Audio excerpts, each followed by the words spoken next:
I'm heading over to the Magic convention, and that's the apparel sourcing convention here in Las Vegas. Today I'm gonna really just want to go in there, show you guys a few different suppliers, talk to a few different people that actually came out from out of town and are really great people, great connections that you guys need to know about, and then just kind of show you around and show you what Magic's all about here in Las Vegas.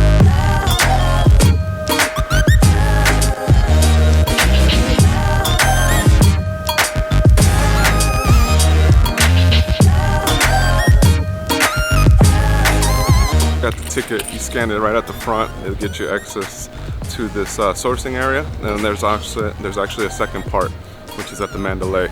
So some key tips before you start sourcing is, for sure, make sure you use the bathroom. Sometimes it's hard to get to the bathroom in these areas. Second tip is to bring gum. Bring some gum, and it'll help with not getting hungry so fast, as well as your breath. And sometimes you wish that the people at these booths also had gum, but that's another story. We're here at the Tech actually factory. Essentially what they do is they do body scanning, they do a lot of pattern making software. It's going to be a great resource that we're going to really definitely follow up with them for the channel. But essentially what's going on back here is they're actually fit testing virtually. So that means that they're going to scan different body types, you throw it up on their software, and they're able to work virtually from anywhere to actually create the fit for the right product and the design. So your designer, your pattern maker, your technical designers all come in here, they do fit analysis assessments. This is where it's too tight, this is where it's touching the body, this is where it's gathering, and now I can say to the designer, I don't like an X-ray. Nobody can do that. You can't see what's going on underneath your clothes. Censored Vegas. Vegas. Definitely want to follow up with them, and you guys will definitely be able to learn a little bit more as soon as we work out the details, we visit their office, and we show you guys what they have to offer. Just wrapped up over at the sourcing hall.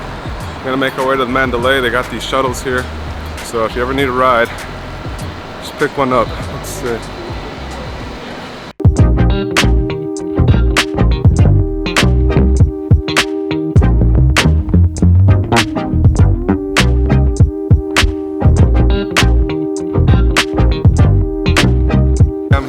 My boy Mark, and he came all the way from Salt Lake City to Magic, and he's been here for the last few days doing some sourcing, doing some seminars, and really expanding his knowledge and education so he could really create amazing products and branding for companies out there.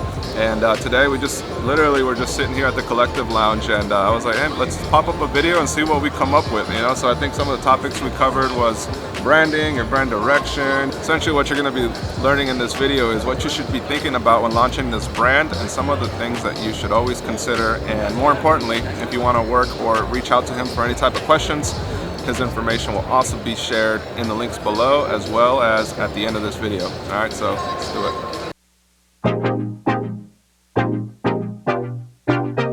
How was it you came across the channel, or like how'd you learn about what I was doing? Well, so it goes back to the same thing. So I was like trying to learn how to do it, you know, and I was just never thought about using YouTube to like find answers to like questions like that. This was when I just graduated high school. Okay. So what year was this?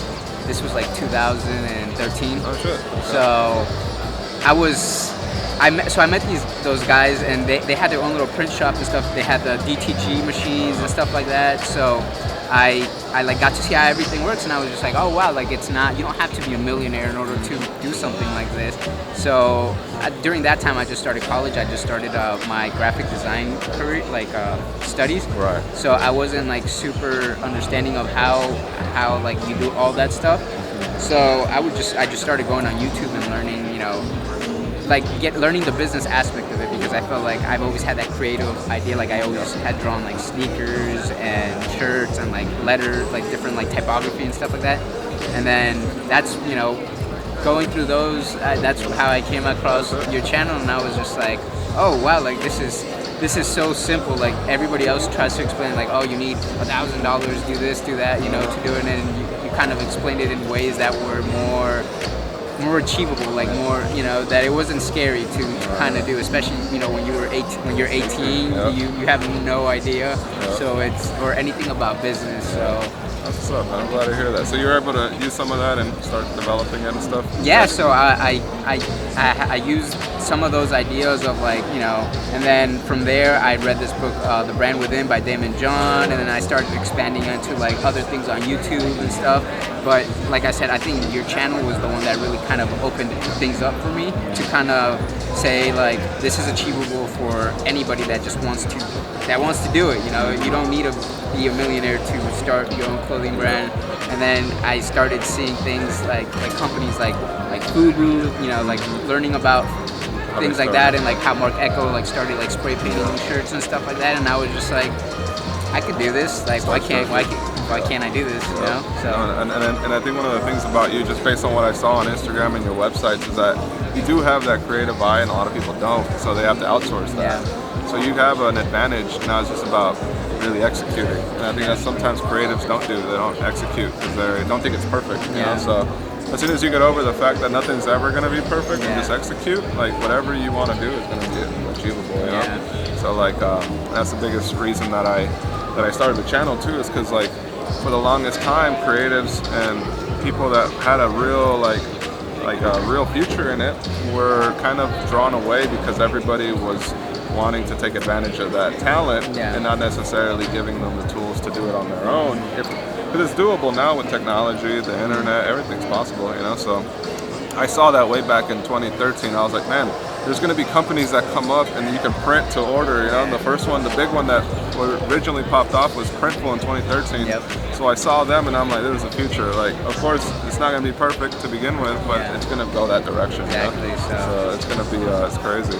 So like, when it comes to the magic stuff, so you've been here for 3 days now? Yeah, this is my 3rd day. Oh shit. So what did you overall like? What was one of the biggest things that you might have taken away from it? I think honestly, to be honest, I think coming to magic is kind of like that next step, you know, of whether you're like a business owner or like a designer, of coming here and seeing other people that are into, you know, the same atmosphere, of the same mindsets, stuff like that. You get to meet a lot of people like that, and then you get to go to these seminars that also teach you, but it's that next level type of, you know, business. So like yesterday we had a seminar on how to price things, you know, markups, markdowns and stuff like that. So that's things that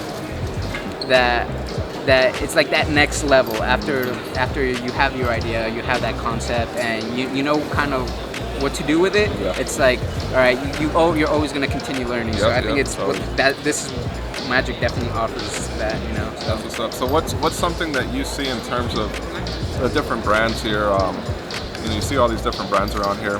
What's one of the things creatively that you see either right or wrong with some of them? Like, because I mean, you have a creative eye. The designs you create, the direction you kind of take it is very in the right direction. Like sometimes I think a lot of companies. Well, I mean, it all depends on the demographic, right? But for a certain demographic of apparel that you say, man, they're trying to reach this market, but they're not hitting the mark. Like, what would you say is one of the things that they're not doing right? So from some of the brands that I've seen, and you know, looking from the outside in, you don't really know 100% who their market is or anything like that. So until you actually, you know, get to study them a little bit or see who their market is, who they're aiming for, you won't know if what they're doing is really is right or wrong, because design and art is so subjective that you can't say like, you can't look at something and say like this is right and this is wrong, because to their specific market it might be right.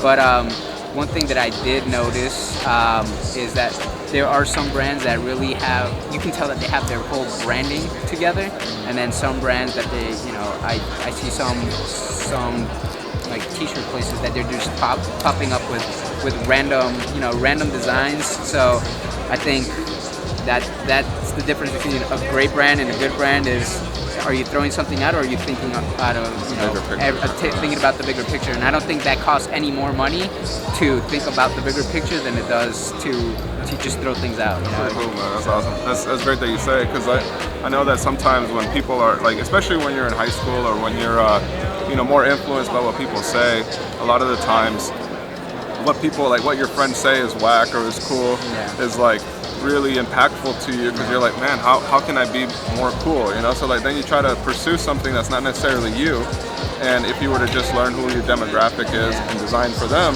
some of these companies in here are making a couple million with some crazy designs, you know? But they know their market, and I think that's something a lot of people, like, you know, especially trolls on the internet, like that's whack, like, but you don't know who they're trying to target, you know? And it's interesting now because with social media and all that, I think somebody's gonna find appeal in something like anybody can, you know, you can pretty much design something and to you maybe whack or whatever to some other people, but there's somebody that there's an audience for it, you know. That's what's interesting with social media. Now you have that leverage to kind of now what you can create something, and now the challenge comes in.